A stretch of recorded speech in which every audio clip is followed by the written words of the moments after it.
ogtihiin maanta waxaan ku jirnay maadaama ahayd bilowgii baartinka cusub dekada doonyaha iyo maraakiibtu ay ku soo xiran doonaan hadda halkan waxa aragtaan oo ka socda waxa weeye shaqadii shubabkaasoo noqonaya kuwii maanyareebka ahaa oo markii dekada la dhiso biyaha hirka soo qaboojin lahaa oo lagu kala reebi lahaa mataqaanaa hirka lagu daciifin lahaa hadda waxa la shubayaa waa 9 tan si aad aragtaan waa u jeedaan haamuhu waa safan yihiin way isbedelayaan oo hadhow meel walba qayb walba waxba gelaya shub 12 baa gelaya 15 baa gelaya marka halkii xababa hadda waxa weeye baabuurka aad arkaysaan xabadii barkili uu qaadaya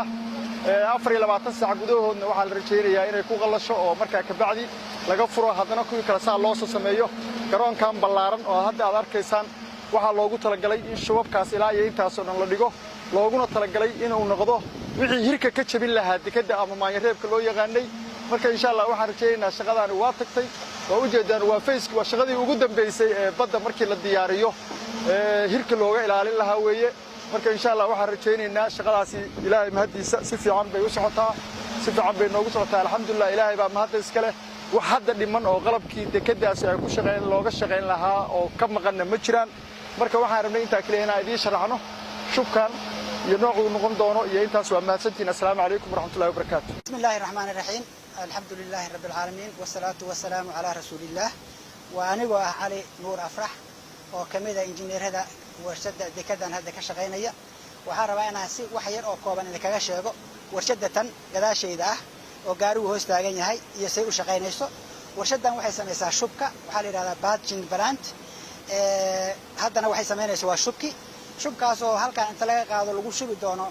blookyaal waaweyn oo iyagana arki doontaan oo meel halkaas yaalo blookyadaasoo la yiraahdo antifar blocks la yiraahdo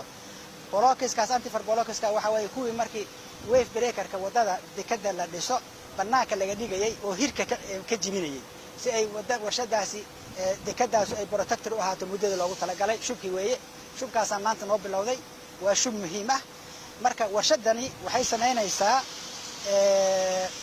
saacadii waxay sameyn kartaa 120 mitir cube oo shub ah shubku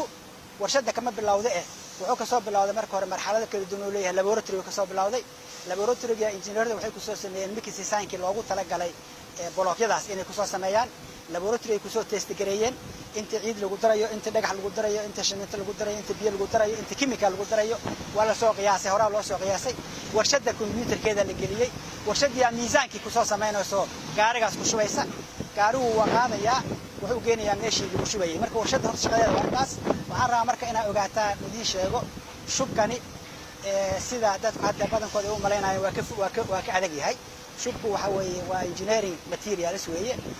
mix design laboratory lagu soo sameeyay hadana raacaynin waxa la sameynayo lama yaqaan waxay yihiin weeye control-koodana ma laha xoogooda oo dhawdi oo shubku yeelan doono lama yaqaan marka si waxa soo looga baxo system-kan waa system oo engineering ah oo la raacayo principles ama specification ama shuruud mashruuc uu leeyahay la rabo in la buuxiyo waxaan lagu buuxin karaa in wax kasta miisaan ay ku socdaan marka biyuhu waa miisaaman yihiin jaayga kala nooca waa miisaaman yahay chemical-ka lagu darayo waa miisaaman yahay waana la yaqaanaa markii la gaaro muddada xoogga uu gaarayna waa la yaqaanaa hore loo yaqaanaa midkiiskan hadda waxaa la yiraahdaa class 25 newton per mm square waxaa laga rabaa ugu yaraan 25 newton millimeter square kale inuu xooggeeda gaaro miisaanka la soo sameeyay ilaa 39 40 buu gaarayaa kaasaana lagu soconayaa haday waxay iska dhimaana waa la garanayaa oo laboratory-ga shaqo kasto shub kasto halkaas lagu sameeyay laboratory ku dhinac yaala laboratory-gaas ayaa sample-ki meesha laga soo qaaday la geynayaa oo lagu test gareynaya 28 casho kadib 7 casho kadib 14 casho kadib mar walba marxaladda xoogiisa uu jooga la soconaya marka waxa weeye taas waxa weeye introduction yar oo aan ka siinayo warshada iyo shubkaba ilaahay subhanahu wa ta'ala mahad iska leh ilaahana soo gaarsiin meesha maanta aan marayno meeshaan hadda aad shaqada ka socotaa waa sayidkii barnaamijkii dhisitaanka dekada Garacad ilaahay baa mahad iska leh kun iyo kow shar awoodiyada ay ku tirsan tahay awal iyo aakhir ilaahay subhanahu wa ta'ala soo gaarsiin mahad iska leh inta ka bacdi runtii wax lagu farxo meesha ay wax marayaan maanta shayga faraha badan oo arkaysaan oo hadeer intaasoo tan waxaan garanayaa maalinkii ugu horreysay oo istaadiga la samaynayey GPS-ta jayga aan ku samaynay yararka ah runtii waxa uu u qaatay muddo aad iyo aad maaragtay u dheer meel fog inaan jawaan kaga soo gurno gacmaha kaga soo gurno oo deegaanka ay ku yarayd maanta intii loo baahdo waxa soo qalab yaalay meeshaas maaragtay wax isla maraya waa Ilaahay mahadiis haddaan nahay bahda wadaagsan ee kambaniga maaragtay dadka ku bahoobay Soomaaliya muwaadiniinta ah ku bahoobay maalgashiga dekada Garacad waxa kaliya oo aan sidaan ku faani kartaan waxa weeye inaanu ka jabinay maskaxda ummadda Soomaaliyeed silsiladihii ku dhaganaa oo ahaa inay waxba qabsan karin ay markasta ku tiirsanaadaan shisheeye iyo dawlado kale insha Allah waxaan rajeynayaa marka dadka Soomaaliyeed meel kasta jooga inay ku daydaan arintaas oo qof walba meesha uu joogay deegaanka uu joogay inuu wax ka qabsado dhulkan maadaama Ilaahay noogu talagalay in anagu camirno oo noo sameeyo walladii khalaqa lakum ma fil ardi jamiican ya waxa loo baahan inaan camirno oo meel walba aan xooggeena iyo awoodana ku tashano Ilaahay subhanahu wa ta'ala tala saarno